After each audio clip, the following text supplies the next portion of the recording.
Hey guys, welcome to Girl Meets Screen. I'm Norma, your host or whatever, and as you can see, today we're talking Love is Blind Season 4, Episodes 6 through 8. Let's jump right in.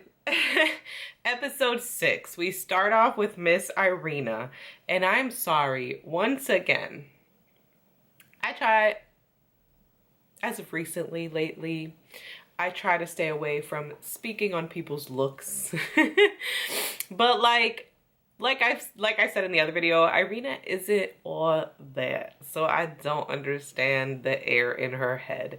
It starts off with her saying like, you know, maybe I'll come back to Zach later or whatever the heck she said.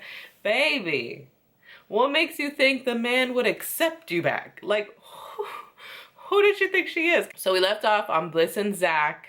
And that's where they kind of pick up. He's telling her what a big mistake he made, blah, blah, blah. They have a conversation. They seem to like leave it off on good terms. More on that later. Paul and Micah have done the deed.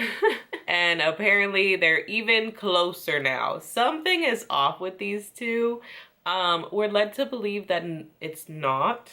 Because they're acting like they're in love and they just like each other and they balance each other out and both. Micah brings up to Paul Irina's feelings for him. Paul tries to act like, I mean, she did kind of like get handsy with my foot, but like I didn't think much of it. Zach was right there. She's your best friend. Like I really didn't think there was more to that. But then I was reminded of Paul asking Irina how attracted she was to him or something about attraction to him. So I don't know. I don't know if Micah's gonna see that and interpret that a certain way or if not. We don't know, but I'm just saying Paul wasn't exactly innocent. Granted, the whole time he may have been thinking this is her best friend, Zach's her dude, so like this is nothing. I don't know. Maybe it was like a casual, just like in the pods, what were you thinking or something? I don't know. But needless to say, a little bit sketchy. I'll be honest, guys, these few episodes really gave nothing, essentially. Episode 8 got a little bit more interesting. There were interesting moments throughout the episodes, but it was kind of boring to me. I don't know. Maybe it's just because it's season 4 and it's kind of the same thing over and over. I feel like these few episodes are always that same, like they've moved in together and there's struggles about how they live, you know, how this person lives and how I live, and I don't like when they do this and I don't like when they do that, but we've talked about it, we've compromised, like, you know, like the typical stuff. The meeting of the friends or the parents, that's like awkward because either they're super nice and it's fine, or they're like super awkward and skeptical of the person and they're showing the person that. Moving along to episode 7, Chelsea is freaking out because Kwame is gonna meet her dad. Guys, she says she left some things out, didn't tell her dad the whole story, something. I think what was left out was that Kwame is black. That's the vibe I got. And I think Chelsea felt like, I mean, my family's good people, but I don't know how they're gonna react to this, and I told them they're just gonna see it. Those are the vibes I got. Her dad was totally fine, totally sweet, was not skeptical of him at all. I didn't get the whole, my dad has never liked other boyfriends of mine. Usually when people say that, their dad is like standoffish. And her dad wasn't at all. He was like, oh my God, I'm so excited for you. Granted, she a little bit on the older side, so maybe they're just like happy she's got someone. I don't know. That's how it came off to me. Like she was concerned about his blackness, because then even after the dad meets him, she's like, I hope the rest of my family is as understanding and kind as my dad. Back to Paul and Micah. Micah is meeting Paul's mom, who is basically her in 20 to 25 years. So obviously they love each other. We move on to Marshall and Jackie. Jackie is about to meet some of Marshall's family. You know, I've noticed more and more, no one's meeting parents. Some people are, but like more and more, it's like they're meeting friends or like siblings. So this was Marshall's, I don't know if the brother, like the woman or the man was his sibling, if that makes sense. Like I don't know which one was the in-law and which one was the sibling. But yeah, they come with their kid and to introduce him to Jackie. Before they get there, Jackie's just like, I'm just stressed. And he's like, do you want to do this another time? Like, what's going on? She's like, no, that's whatever. And it was like, damn, meeting his family, whatever. Like, okay. And she's like, it's just everything about everything is stressing me out. She like emphasizes everything. She's talking about how her family isn't really with the process, and she needs to make sure she doesn't hurt the people she loves. That's her family, blah, blah, blah. Which is like, if you're trying to get married, this will be your family. Like, I'm gonna need people to understand, when you get married, that becomes your family. No one's saying you can't love your parents or you can't love your siblings. And when you say that that person comes first, it doesn't mean you forget your family. It just means that, like, your family has to understand, this is gonna be my family now. You know, you have kids with this person, like, that's your unit. That's your new unit. Like, come on. She's tripping. He's trying to come for her, and she's just kind of like, just get away from me. I just need a minute. Walks away to, like, the living room or whatever. And he's like, okay, I'm gonna go get a smile or whatever. And, you know, he's like, oh, like, I can walk him around the park or whatever, you know, around the block. And she's like, no, let's just knock this out. Like, why is this girl acting like they got laundry to do? Like, let's just knock this out. You're meeting his family. Like, damn. Okay. All right. But anyways, we are seeing the toxicity. I'll get a little bit more into that later with them and what happens later. So let's just keep going. We get a scene of Kwame calling his mom to tell her about Chelsea, like that he's getting married. We don't hear the mom's side of the conversation. As everyone's been saying, it was a weird pacing of him being like, oh, you're mad? Oh, well, da-da-da. Like, just the way he was talking, it wasn't like a natural flow of a conversation. So some people were like, it must have either been staged, like, because they didn't get to record the call, or the call didn't go the way they wanted, and so they made him do it again, or he was never talking to the mom. So those are the two theories.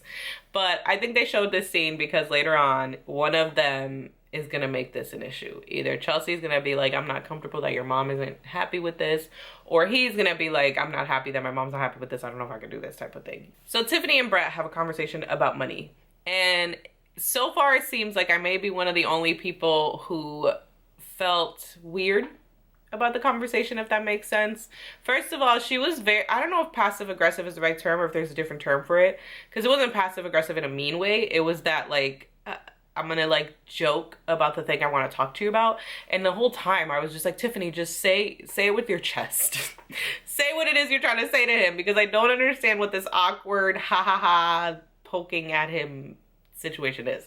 And I think he kind of felt that way too, because you could see he was just kind of like, seems like you don't think so, like, what, you know, like, he wasn't laughing, he was just kind of like, what what like, and so she brings up that he spends money, and, you know, she wants, like, to make sure that she's comfortable with the budget. And I think the wording was just weird, or maybe the editing was weird, because it was like, girl, calm down, like, why is the budget about you? But it's hard, because I'm like, you can't really judge, like, he has a really good job.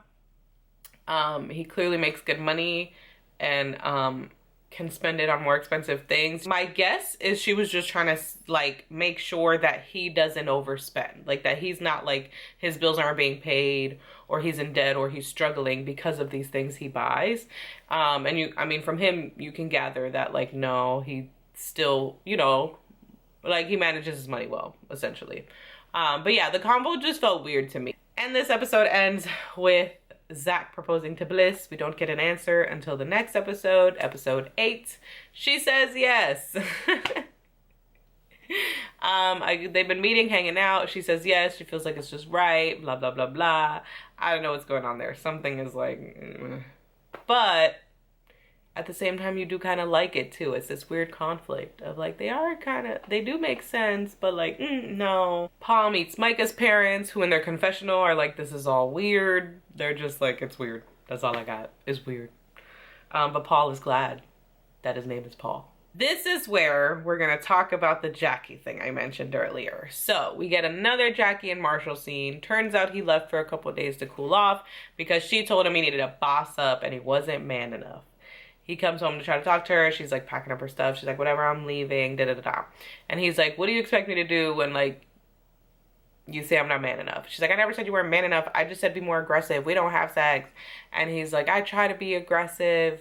Whoop-de-woo. You know, so they're going back and forth. And at one point, he, like, claps in her face. And she's like, who you clapping at? He's like, you. Like, it's a test. Like, you said be more aggressive. And I was like, oh, damn, he kind of got her there. He got it. You know, like, it's like you want to be aggressive. And then you're like, who you clapping at? Like, girl, which one is it? Which one is it? You want the man or the man? And so she's like, it wasn't derogatory. I just told him to be a man and not a grandpa. And immaturity, toxicity, just no. No. Like, for you to look at someone like Marshall and say that's not a man, cut it. Cut it. Cut. No, I'm just kidding. Listen, y'all. Some people are just good people. Like, genuinely just good people. Do they have flaws? Yes. Marshall is just good people. No one can convince me otherwise. He had a moment when he refers to Jackie as a project, but let's talk about that. I feel like Jackie, everyone is responsible for their own actions. So while Marshall should not have been pushed that far, Jackie just kept pushing. And eventually you break and you're like, what do you want from me? And it gets mean or nasty. But I think she pushed him to the point of like, I'm just going to say hurtful things to you like you're saying to me. And that's where they're like, I thought you were a project. Yep. You know, like, I just wanted to hurt you. Because he says it. He's like, emotions are high. It's not that you were a project. It's just I felt like you could grow and I could help you do that, basically, is what he's saying. My thing with Jackie, I'm not saying she's a bad person. What I am saying is that Jackie has work to do on herself. And I think where Marshall got fooled, and I talk about this a lot, there's people in my life who are like this too. Self-awareness is key, right? That's step one to changing behaviors. Problem is, it is step one, not the only step. So when people are self-aware and they're like, I know that I do this or that I'm this way and I need to change it. If you're not taking the next steps, the next pieces of action to change that, to fix that, to do better, the self-awareness is useless. Because what's it helping? Nothing. Then what happens when you are self-aware but you're not doing anything about it? It tricks other people into thinking you are doing something about it because like, okay, so they see it, so they're aware, so that means they're working on it or they've worked on it. And then you find out that they don't. And that's what happened to Marshall. I think Marshall thought she was much more ahead in that process than she actually is. I think even she thinks that, and she's not. I think she's aware that she picks the wrong men, but she hasn't done the work to not do that, like to correct that, you know? And so I think it's very much that like Latina toxic energy, not just Latina, but in general, when people confuse toxicity with passion or with love, right? Like if we're not fighting, screaming, battling it out and coming back together passionately, then it's not love. Then then it's not a good relationship. Because here's the other piece, right? This is the other piece. Sorry, I know I'm jumping all over the place, but just because someone is a good person doesn't mean they're the person for you. Doesn't mean you have to be with them. Doesn't mean you want to be with them. And I think that's what's happening with Marshall. We all go through it with one, maybe multiple people in our lives. You meet somebody who you're like, they're so good. They're so perfect. How can I not want to be with this person? And you don't, but you're working so hard to convince yourself. But that does you no good and it does that person no good because you're only making that person fall for you when you're not available to them. I was rooting for these two, but now I'm just like, please don't, please don't. Please go your separate ways, call it quits, take your L's and go. Please, please don't say yes to each other. Marshall, please let that girl go. We get a scene where Bliss is bringing up what happened and Zach is like almost visibly eye rolling, just irritated with her bringing it up, just feeling like, oh, you're not a second choice, like that's not what this is, da da da da. And this made me think of like when a partner cheats and the other partner takes them back, right? Here's the thing. For a long time, you're going to have to deal with your partner's emotions about that. It'll come back up. That's the thing. Like things like that don't just go away. When you traumatically hurt someone in a relationship, it doesn't just go away. So similar to the cheating thing for Bliss, it's always going to come up of like, I was his second choice or am I his second choice? And so with the cheating thing, it's like, I'm insecure again. I'm wondering if you're still cheating. I'm thinking about why you did it. I'm feeling like I'm not enough, like I wasn't enough. And those feelings are going to come up over time again.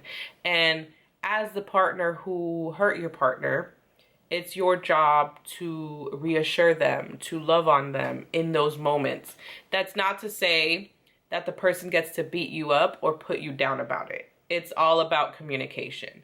It should be to a point where your partner can just simply say, I'm having a rough day today about that, and it's on my mind, and I'm feeling insecure. And you can turn around and say, I love you, blah, blah, whatever you need to say to reassure them. And like, that's how it should work. We get Chelsea talking with Kwame about kids and how he doesn't want them for a while, which it's clear they've already had this conversation. It seems to me like Chelsea was presenting a front of like, yeah, that timeline works for me. And now that he picked her and they're getting married, she's hoping she can push that timeline closer. And so now she's pushing a little bit. And it's like, that's not gonna work, my dear. It's not. I'm gonna need Chelsea and a lot of people in this situation to understand that you are two different people coming together very, very quickly. There are gonna be things you have to work through. There are gonna be things you have to compromise on. We move on to Paul meeting Micah's friends. Something is up with the way Micah chooses friends, because like this Shelby chick is weird. For one, like, is she in love with Micah? Like, what's going on here? She's just being mean to Paul for no reason. She's saying she doesn't like him for no reason. Shout out to Paul, because she was like, oh, don't start that because I'll get upset. And then, you know, Micah's like, yeah, she's quick to anger. And he's like, I really don't care. And Micah's like, that's the wrong attitude to have. It's like, no, like, babes, you watched your friends roast this man for 30 minutes. Like he said, he's like, is this fucking roast Paul session? Like, what is going on? Like, what other attitude do you want him to have? Maybe check your friends. Like, they haven't even tried to get to know him. They've just been insulting him this whole time. Just bizarre. Bizarre friendship, to say the least. Like I said, though, shout out to Paul, because that man said, I can't say that I care. But I'm gonna go to the bathroom. I'll see y'all later. So now we are apparently meeting up for Chelsea's birthday. Everyone's gonna be there, including people who did not get picked. Amber, Josh. We get this scene of Marshall talking to Chelsea about like what's going on, and Chelsea just being like very supportive, which we love. But I realized something. Those two could actually make sense together.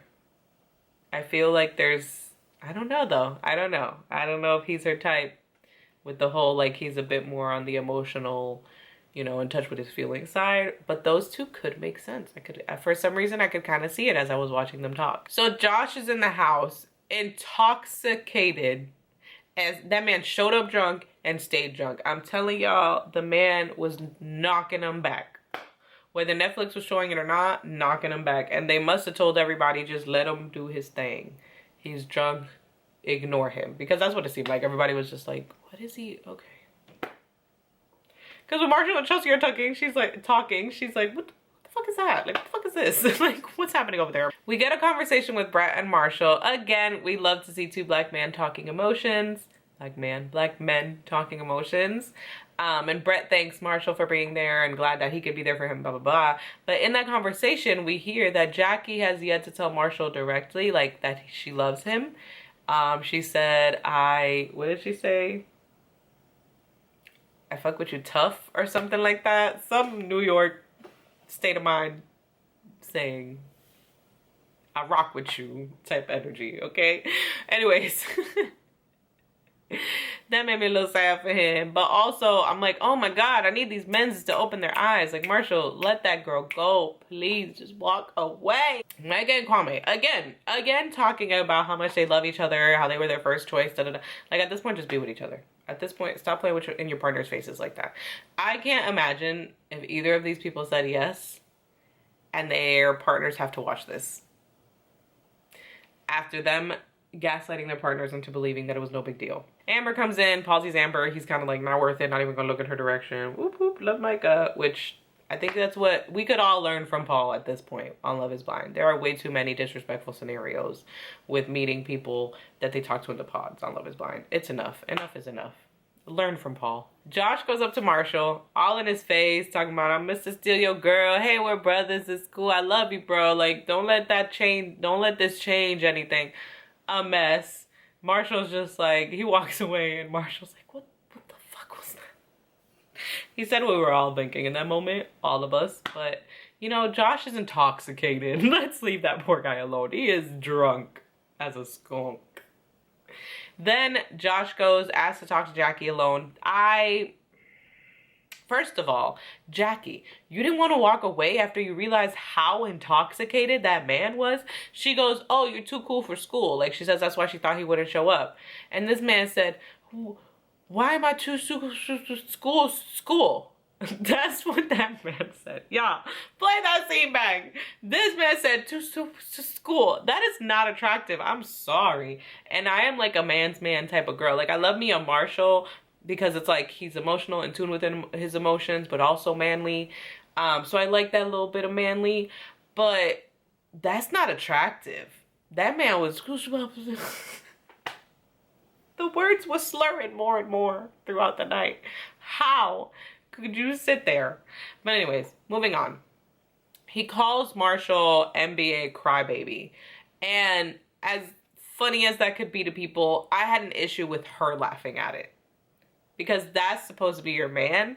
That's embarrassing. Could you imagine your partner as a female, and Jackie, if you ever see this girl, just think about it. I really want you to think about it. Your partner is talking to another girl he had spoken to, almost got engaged to, whatever, like old vibes there. And they are making fun of you, and your partner is laughing with them. Yeah. I don't know anyone that would be okay with that. My partner better look at that person and make some fucking joke about them. Or look at them like they're crazy for even saying that in front of them. We get the upcoming scenes. Like I mentioned, it's just everyone struggling with like what life is gonna be like when they get married. Who's moving where are my things gonna go? Like those are the type of conflicts they're having. Hopefully they're all smart enough to deal with it like adults, but you never know with Love is Blind. One thing that did stand out to me was it looked like Jackie was at dinner with Josh or something, and she had some flowers next to her. It looked like, I could be remembering it wrong, but I'm pretty sure there were. And that has me heated, period. And then right after that, we get Marshall being like, whatever it is, just tell me. Like, whether it's Josh, whatever it is, just tell me. And at this point, I'm like, Marshall, baby, just pack your bags and go. She don't tell you nothing. That's all I have for you guys. Hope you enjoyed talking about this. Like the video if you did. Comment down below. What couples do you think are going to make it? You still think it's the same ones from episodes 1 through 5? Has your mind changed? What's going on? Subscribe for more content like this, and I will catch you in the next one. Bye.